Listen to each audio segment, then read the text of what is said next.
Assalamu alaikum. In this lecture we will learn about static in object oriented programming. Static members are class level and can be accessed directly without any instance. We will learn that static members are class level and can be accessed directly without any instance. In this lecture we will see the difference between static and non-static. Let's start. This is the class that we created so far, class GameBox.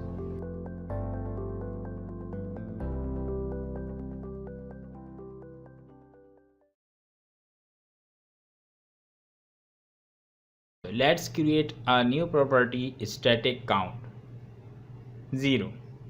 And please remember that the static members are class level and are accessed directly without any instance. So we will call this count like this, self and count plus plus.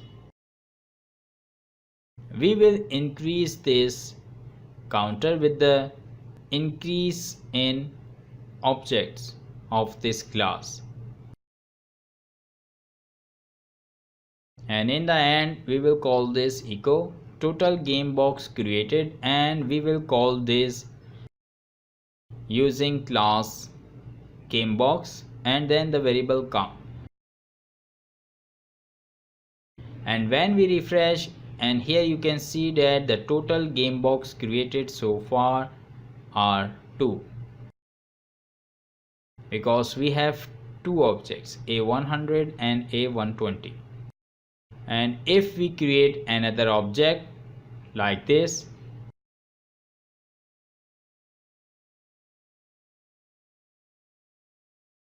then the total game box created are 3.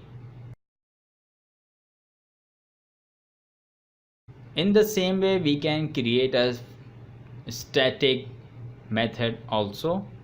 Static functions are helpful as they do not rely on an instantiated member of whatever class they are attached to.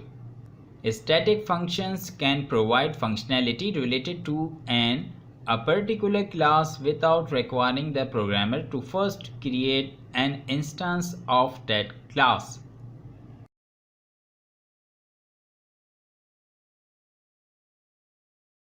So let's create this function sales.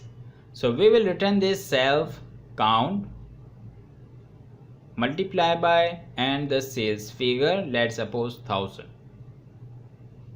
So we can call this method like this.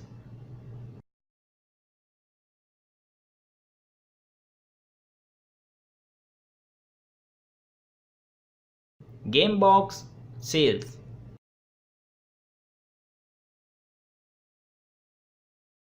And here you can see that the total game box created are 3 and the total sales is 3000. This is a static function. Please remember that static methods can work only with static properties or static methods, public methods or protected methods. Thank you very much for watching. If you want to check out more lessons like this, then please subscribe to the channel and like the video.